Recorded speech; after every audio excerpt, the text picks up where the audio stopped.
Permata TV YouTube Indonesia dengan bangga mempersembahkan sebuah storytelling kekinian abad ini, diangkat dari karya besar Esa Mintarja yang sangat populer di masanya, berlatar belakang kisah tanah Jawa masa lampau dengan judul Kisah Api di Bukit Menoreh.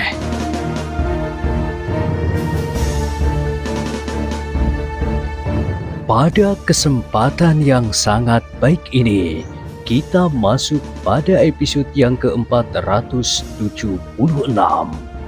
Selamat menikmati.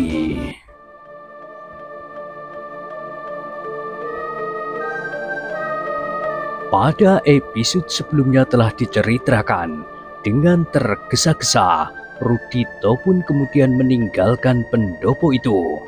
Pandan Wangi dan Prastowo memandanginya sambil tersenyum, namun mereka tidak berkata apapun juga. Sedang Swandaru dan Agung Sedayu pun segan juga bertanya tentang anak muda itu, karena mereka mengetahuinya bahwa Rudito adalah masih mempunyai hubungan keluarga dengan Pandan Wangi lewat jalur ibunya. Sejenak kemudian ketika Rudito telah hilang di Longkangan, maka Pandan Wangi pun berkata pula, "Kita akan benar-benar berburu besok, tetapi yang kita hadapi dan yang mungkin kita temui bukan sekedar binatang buas atau binatang-binatang berbisa, tetapi mungkin juga bahaya yang lain." Ternyata kata-kata Pandan Wangi itu telah menarik perhatian Agung Sedayu dan Swandaru, sehingga tanpa mereka sadari, hampir bersamaan mereka bertanya, "Siapakah mereka itu?" Pandan Wangi sadar bahwa kata-katanya itu pasti akan menarik perhatian. Karena itu, maka ia pun segera menjawab, "Kami di sini tidak tahu dengan pasti, tetapi mereka adalah orang-orang yang menyeberang dari sebelah Kali Progo. Kami mengetahui bahwa telah terjadi pertentangan bersenjata di seberang, dan kami tidak ingin Menoreh menjadi tempat pelarian atau landasan di dalam pertentangan bersenjata itu."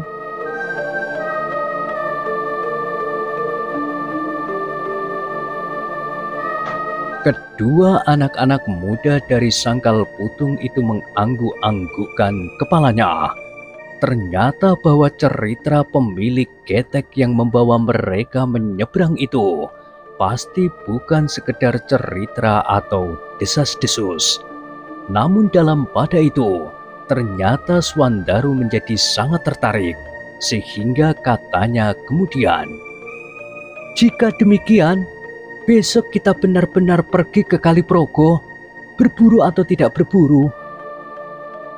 "Ah, kau," desis Agung Sedayu, "tujuan kita adalah berburu. Jika kita menjumpai persoalan lain kecuali binatang buruan, kita tidak dapat lari lagi daripadanya."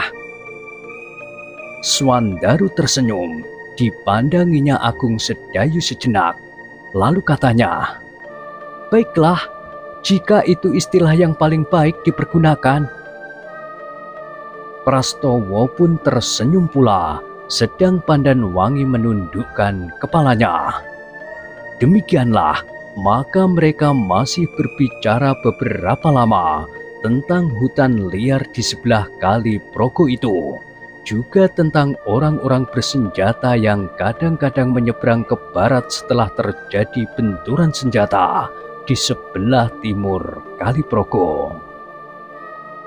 "Ah," berkata Prastowo, "kenapa kita berbicara tentang hal-hal yang dapat menegangkan saraf? Marilah kita berbicara tentang diri kita." Ia berhenti sejenak, lalu katanya, "Aku akan pergi sebentar ke belakang. Aku ingin melihat apakah kuda-kuda sudah dibersihkan." Prastowo tidak menunggu jawaban siapapun. Ia pun segera bergeser. Namun sebelum ia pergi, Agung Sedayu menyela. Apakah aku dapat melihat bagian belakang dari halaman ini? Aku tidak tahu lagi di manakah letak Pakiwan. Baiklah, aku akan menunjukkannya, sahut Prastowo. Tetapi tiba-tiba Pandanwangi berkata, Prastowo, tunggulah di sini, biarlah aku yang menunjukkannya. Ah, Pandanwangi pun kemudian berdiri. Ia tahu maksud kedua anak-anak muda ini. Namun rasa-rasanya masih asing bagi Pandanwangi untuk duduk berdua saja dengan Swandaru di pendopo itu. Karena itu, dengan tergesa-gesa, ia melangkah sambil berkata, Marilah Kakang Agung Sedayu.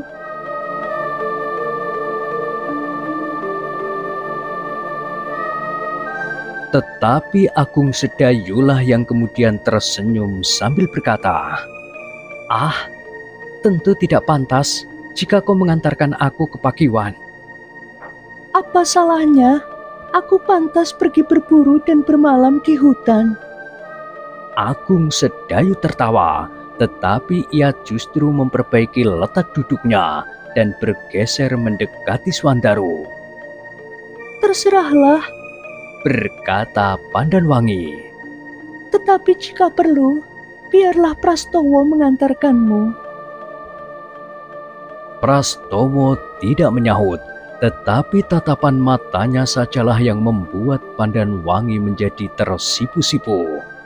Demikianlah, ketiga anak-anak muda itu masih berbincang sejenak mengenai orang-orang yang tidak dikehendaki di hutan di sepanjang Kali Progo.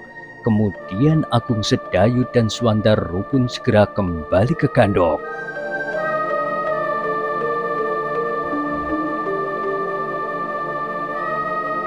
Dalam pada itu maka orang tua di kedua belah pihak, Swandaru dan Pandanwangi, ternyata telah mempersiapkan diri masing-masing untuk pada saatnya memasuki pembicaraan yang resmi, agar mereka tidak terlalu lama berada di Menoreh. Maka Ki Demang Sangkal Putung telah sependapat dengan Kiai Gringsing dan Ki Sumangkar bahwa pada malam harinya mereka akan menyampaikan maksud kedatangan mereka di tanah perdikan Menoreh. Karena itulah, maka ketika tanah perdikan Menoreh dibayangi oleh cahaya senja, Kiai Gringsinglah yang pertama-tama menemui Ki Gede Menoreh dan mengatakan bahwa malam nanti Ki Demang di Sangkal Putung ingin menyampaikan sesuatu kepentingan kepada Ki Argopati. Ki Argopati tersenyum, katanya kepada Kiai Gringsing,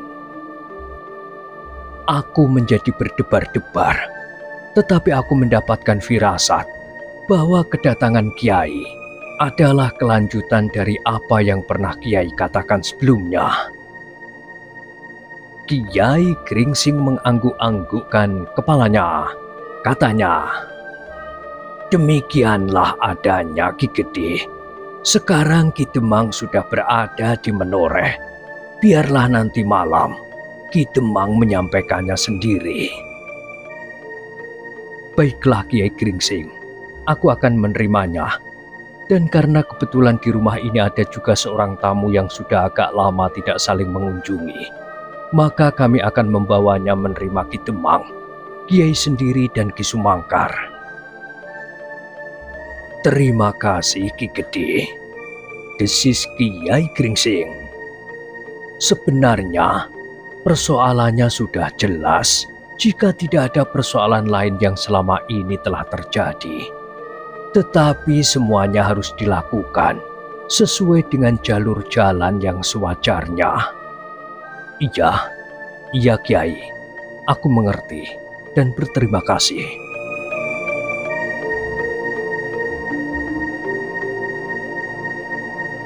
Demikianlah, maka segala sesuatunya pun telah dipersiapkan. Ki Gede Menoreh telah menemui Ayah Rudito. Dimintanya Ayah Rudito untuk ikut menerima Ki Demang Sangkal Putung. yang akan membicarakan Pandanwangi secara resmi. "Ayah," berkata Rudito sepeninggal Ki Gede, "apakah maksud Ki Argopati sebenarnya?" Ayahnya memandang Rudito sejenak, lalu sambil tertawa ia pun berkata, "Hehehe, Rudito, Pandanwangi sudah cukup dewasa. Bahkan umurnya justru sudah agak lampau bagi seorang gadis. Namun sebenarnya lah, pembicaraan tentang hubungannya dengan anak Sangkal Putung itu sudah agak lama. Tetapi berhubung dengan banyak persoalan, baru sekarang mereka datang dengan resmi untuk membicarakannya." Rudito memandang ayahnya dengan wajah yang tegang. Lalu tiba-tiba saja ia berkata, "Jadi maksud ayah, Pandanwangi akan kawin?" Ayahnya menganggukkan kepalanya. Anak muda itu menarik nafas dalam-dalam. Ia tidak mengerti kenapa tiba-tiba saja ia menjadi kecewa mendengar kata-kata ayahnya itu. Bahkan ia pun kemudian berkata, "Sayang sekali." "Kenapa?" bertanya ayahnya. "Ia cantik sekali." Ayahnya tertawa. Katanya, "Apakah seorang yang cantik sekali itu tidak seharusnya mengakhiri masa remajanya dan kemudian kawin?" Rudito mengangguk-anggukkan kepalanya. "Kau pun sebenarnya sudah dewasa, Rudito. Dan sekarang, ternyata kau sudah mengenal kecantikan seorang gadis. Memang sudah waktunya bagimu untuk berbicara tentang gadis." "Tetapi Pandanwangi sudah akan kawin." "Ya tentu, dan kau pun pada saatnya akan kawin juga. Pada suatu kali, kau tentu akan menjumpai seorang gadis yang pantas untuk kau jadikan seorang istri." Anak muda itu tidak menjawab. "Nah, kau harus mengucapkan selamat kepada Pandanwangi. Meskipun sudah tidak terlampau dekat, kau adalah sanak kadangnya." Rudito tidak menyahut, tetapi kepalanya ditundukkannya. Tanpa disadarinya, ia mulai memandang dirinya sendiri. Bahkan kemudian ia mencoba memperbandingkan dirinya dengan anak muda Sangkal Putung itu. Namun tiba-tiba ia bertanya, "Ayah, yang manakah yang kelak akan menjadi suami Pandanwangi?" Ayahnya memandanginya sejenak, lalu katanya, "Yang gemuk dan berwajah cerah seperti wajah kanak-kanak yang tidak berlapis." "Yang tidak berlapis?" "Iya, yang di luar dan di dalamnya sama sekali tidak berbeda. Mudah-mudahan dugaanku benar, karena aku hanya menangkap kulit luarnya saja. Memang mungkin sifat yang terbaca pada bentuk dan cahaya matanya itu tidak tepat."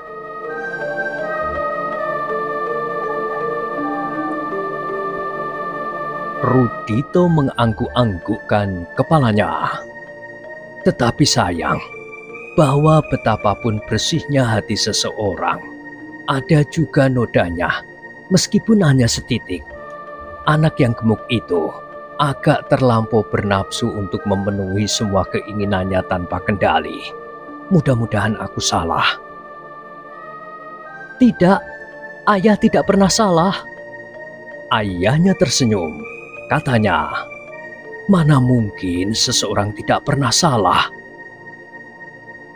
Pada umumnya, jika seseorang bertanya kepada ayah tentang sesuatu, biasanya ayah benar. Bukankah karena itu ayah menjadi terkenal dan disegani? Juga bukankah karena itu ayah menjadi kaya?" "Ah," potong ayahnya, "tidak seorang pun yang mengerti tepat seperti yang kemudian terjadi. Yang aku lihat adalah semacam isyarat dari setiap peristiwa. Karena itu ada dua kemungkinan yang dapat membuat aku keliru. Isyarat itu tidak tepat, atau uraianku tentang isyarat itulah yang tidak tepat. Anaknya mengangguk-anggukkan kepalanya.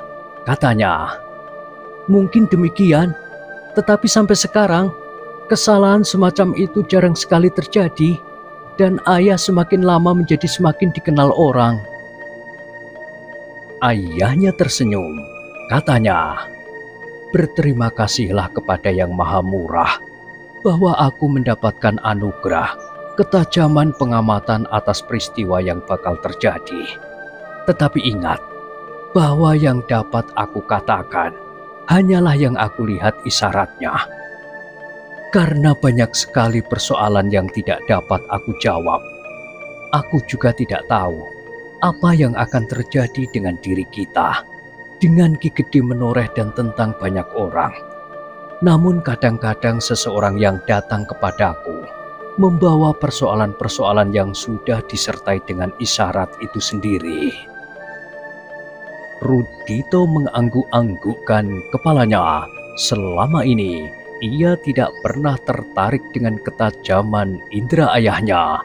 Yang ia tahu, ayahnya adalah seorang yang kaya dan disegani, yang banyak dikunjungi orang, dan setiap kali dapat meramalkan apa yang akan terjadi atas suatu persoalan. Atas suatu persoalan, berkata Rudito di dalam hatinya. Jadi tidak pada setiap persoalan. Menurut ayah, banyak sekali pertanyaan yang tidak dapat dijawabnya. Dan tiba-tiba saja Rudito bertanya, "Ayah, siapakah bakal suami Pandanwangi?" Ayahnya menjadi heran.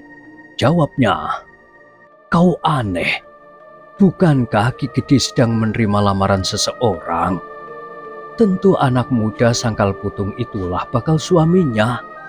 Dalam hal ini, kita tentu tidak perlu menunggu bentuk isyarat yang manapun dan kemudian mengurainya." "Maksudku, apakah benar-benar akan terjadi bahwa Pandanwangi akan kawin dengan anak muda Sangkal Putung itu?" Ayahnya tersenyum. Katanya, "Aku tidak berusaha melihat isyarat lain. Kita menganggap bahwa perkawinan itu akan terjadi." "Cobalah ayah, buatlah suatu isyarat bahwa perkawinan itu tidak akan berlangsung." Ayahnya mengerutkan keningnya. Dipandanginya wajah anaknya sejenak tanpa mengucapkan kata-kata. "Ayah," ulang anaknya, "buatkan suatu isyarat agar kelak perkawinan itu gagal." Ayahnya menarik nafas dalam-dalam. Katanya, "Yang aku lihat itu adalah suatu isyarat, bukan syarat-syarat untuk melakukan sesuatu." "Apakah bedanya?"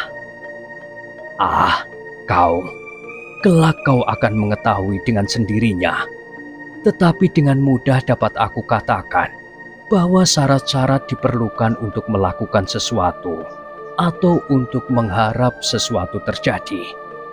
Tetapi isyarat adalah sekedar petunjuk, tanda-tanda atau semacam itu bahwa sesuatu akan terjadi. Jika aku melihat suatu isyarat bahwa seseorang akan mengalami bencana, bukan akulah yang menyebabkan bencana itu terjadi, atau bukan isyarat itulah yang menyebabkan sesuatu itu terjadi. Tetapi yang akan terjadi, itu tetap terjadi, dengan atau tidak dengan isyarat." Rudito mengerutkan keningnya. Ia selama ini hampir tidak pernah berbicara dengan ayahnya tentang kerja ayahnya itu. Dan tiba-tiba saja ia menjadi tertarik karenanya. "Jika kau masih juga tidak mengerti Rudito, cobalah perhatikan. Jika malam menjelang fajar, maka kau akan mendengar ayam jantan berkokok. Nah, bagaimana seandainya semua ayam di dunia ini dibungkam? tentu matahari akan tetap terbit. Karena bukannya matahari itu terbit karena ayam berkokok, tetapi kokok ayam adalah suatu isyarat akan datangnya fajar.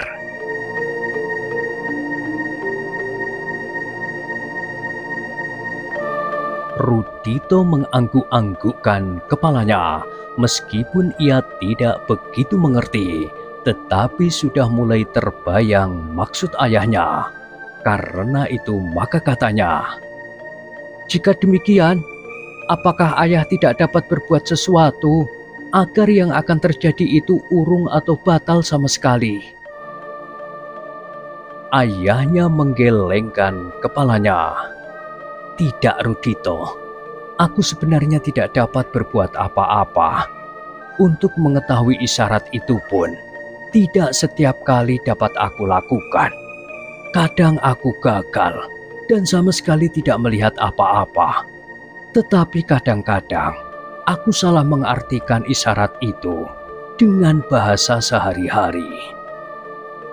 Rudito mengerutkan keningnya, lalu katanya, "Baiklah ayah." "Kenapa?" bertanya ayahnya dengan curiga. "Tidak apa-apa. Bukankah ayah mengatakan bahwa ayah tidak dapat berbuat apa-apa?" Ayahnya menarik nafas dalam-dalam. Terasa sesuatu menyentuh hatinya. Sudah lama ia mengharap anaknya itu menyebut sesuatu tentang perempuan. Karena umurnya memang sudah cukup dewasa, meskipun sifatnya yang kadang masih kekanak-kanakan. Dan yang membuatnya prihatin, ayah Rudito itu masih saja gagal melihat kemungkinan yang bakal terjadi dengan anaknya, seperti yang kadang-kadang memang terjadi. Tetapi bagi masa depan anaknya, bukan saja karena ia tidak berhasil, tetapi sebagian karena pemusatan pikirannya terganggu oleh perasaan takut dan cemas. Ayah Rudito itu tidak berani melihat kenyataan tentang anaknya karena sikap dan sifat anaknya itu sendiri. Jika ia melihat sesuatu yang gelap di masa depan itu, tentu ia akan bersedih, apalagi jika istrinya mengetahuinya pula.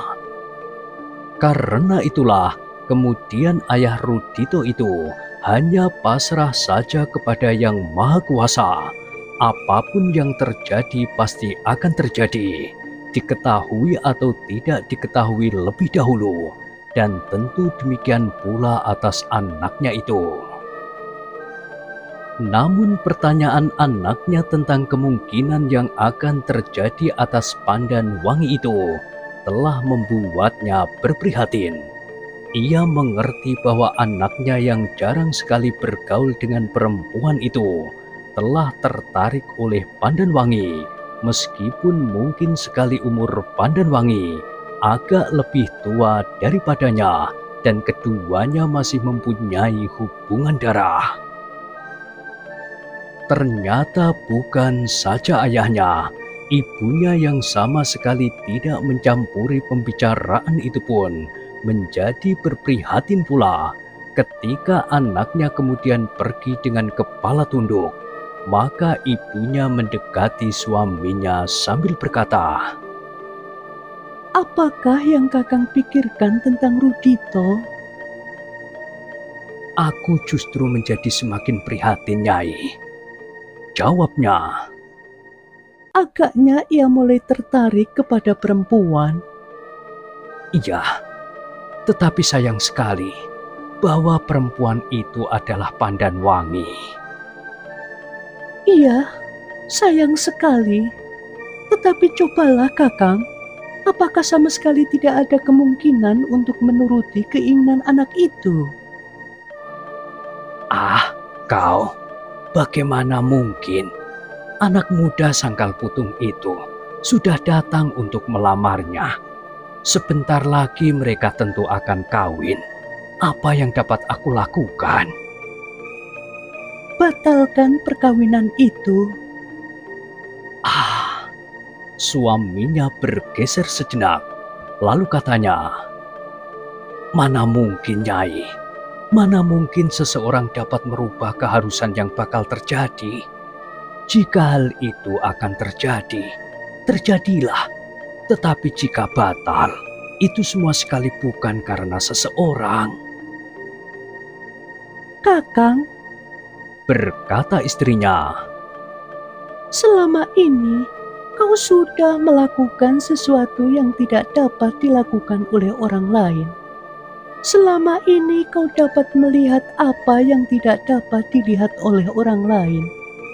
Jika demikian, maka kau pun tentu dapat berbuat sesuatu yang tidak dapat diperbuat oleh orang lain pula. Selama ini, kau hanya berusaha melihat apa yang bakal terjadi. Tetapi, kekuatan batiniah yang sudah ada itu tentu akan dapat kau pergunakan untuk mempengaruhi sesuatu yang bakal terjadi itu.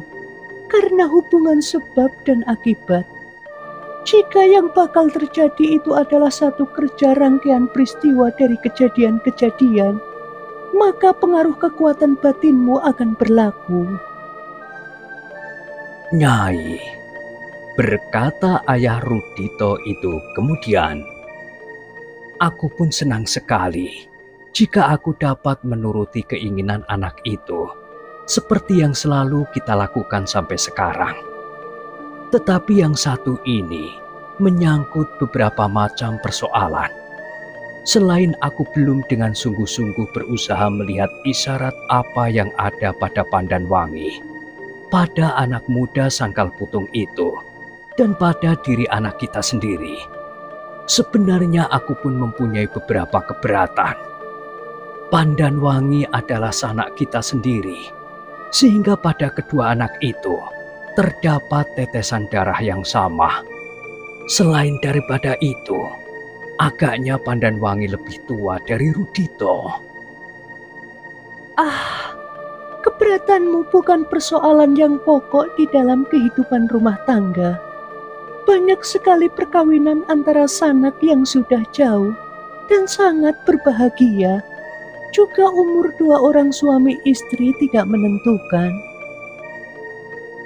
Kau benar, memang kedua masalah itu tidak menentukan. Tetapi bagiku lebih baik jika Rudito itu kita carikan jodoh yang lain. Bukan Pandan Wangi yang sudah mengikat pembicaraan dengan Demang Sangkal Putung itu. Kau aneh, Kakang. Yang diingini anak kita adalah Pandan Wangi. Ia adalah anak seorang kepala tanah perdikan.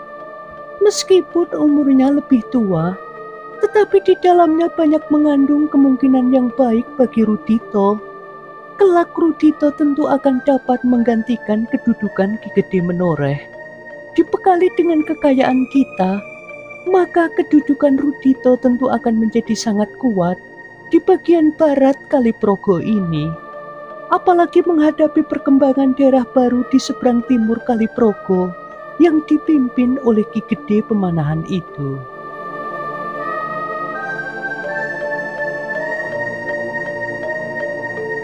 Ayah Rudito menarik nafas dalam-dalam. Katanya, "Itu adalah pamrih yang berlebih-lebihan. Soalnya adalah Rudito dan Pandan Wangi itu lebih dahulu.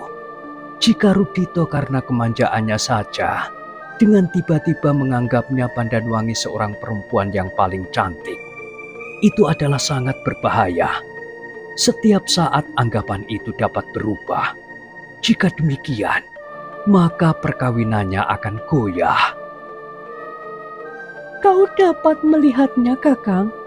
Seandainya demikian, kau pun dapat mencoba memberikan pengaruh atas rangkaian sebab dan akibat dari kehidupan keduanya, sehingga kesulitan itu tidak akan terjadi. Itulah kesalahan orang lain menilai diriku, bahkan istriku sendiri. Pengaruh batiniah dari seseorang atas orang lain hanya dapat terjadi sepanjang tidak menyilang garis keharusannya yang sudah tersusun dalam rangkaian kehidupan seseorang. dan itu pun hanya dapat dilakukan oleh orang tertentu. Bukan aku yang mempunyai karunia penglihatan saja. Jika seseorang mencoba memaksakan pengaruhnya atas orang lain, dan bahkan kemudian dengan sifat kekerasan, maka ia sudah melawan kehendak Maha Penciptanya. Dan itu berarti bahwa ia mencoba melawan Maha Kekuatan di atas langit dan bumi. Mungkin di dalam bentuk lahiriahnya, orang itu akan berhasil. Tetapi sudah tentu bahwa ia tidak akan berhasil berusaha menyelamatkan dirinya sendiri dari tuntutan yang maha adil. Itulah justru sifat yang maha besar, bahwa manusia mendapat kebebasan atas dirinya sendiri untuk menentukan sikapnya. Disinilah letak ujian bagi manusia itu sendiri. Di dalam dirinya ia mendapatkan wewenang untuk memilih sikap dan perbuatan jasmaniah dan ruhaniyah. Hasil pilihan itulah sebenarnya yang menentukan jalan baginya untuk sampai kepada Yang Maha Pencipta. Itu pun bukan karena kemampuan diri sendiri, tetapi dengan cahaya kasih yang Maha Kasih itu juga adanya. Di sini aku melihat kecemasan seseorang yang menggenggam senjata atas senjatanya. Memang tidak bijaksana untuk menusuk jantung sendiri. Tetapi jika hati berpandangan terang, yakinilah bahwa senjata itu dapat dipergunakan bagi suatu perjuangan. Kebebasan memilih adalah suatu karunia pula, sehingga tidak akan ada aibnya mempergunakan karunia atas kita. Kakang seharusnya tidak mengingkari kekuatan alam yang ada di sekitar kita untuk dimanfaatkan seperlunya. Sedangkan aku tahu bahwa kekuatan Kakang jauh berada di atas kekuatan yang Kakang perlihatkan kepadaku. Dan jika itu melanggar kuasanya, karena kuasanya tidak terbatas, maka senjata itu akan direnggutnya dari tanganmu. Memang tidak bijaksana menusuk jantung sendiri, tetapi juga tidak bijaksana menusuk jantung orang lain tanpa sentuhan sebab yang wajar. Dan bahwa yang kuasa tidak merampas yang melanggar kuasanya, itulah sifatnya yang maha agung. Tetapi bahwa di dalam alam ini ada kekuatan yang menentang kuasanya, kita harus meyakini mereka yang sejak semula menyediakan diri dan kekuatannya untuk menentang kasih dari Yang Maha Kasih dengan pemanjaan nafsu lahiriah dan kekuasaan yang semu. Disinilah manusia berdiri. Ayah Rudito itu berhenti sejenak, lalu katanya, "Berdoalah, Nyai. Barangkali doamu dapat mendekatkan kau kepada kemurnian karunia-Nya kepadaku. Dan apakah aku dibenarkan untuk melakukan perbuatan seperti yang kau kehendaki? Karena pada dasarnya, itu pun sekedar pemanjaan nafsu lahiriah. Justru karena pandan wangi seorang gadis yang cantik, menurut pengamatan Rudito." Istrinya tidak segera menjawab, tetapi seperti biasanya, apabila mereka berselisih pendapat tentang Rudito, maka perempuan itu pun menundukkan kepalanya sambil menitikkan air matanya.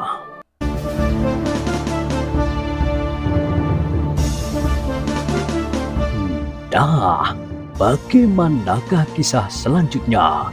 Silahkan ikuti terus kisah Api di Bukit Menoreh pada episode berikutnya. Sampai jumpa.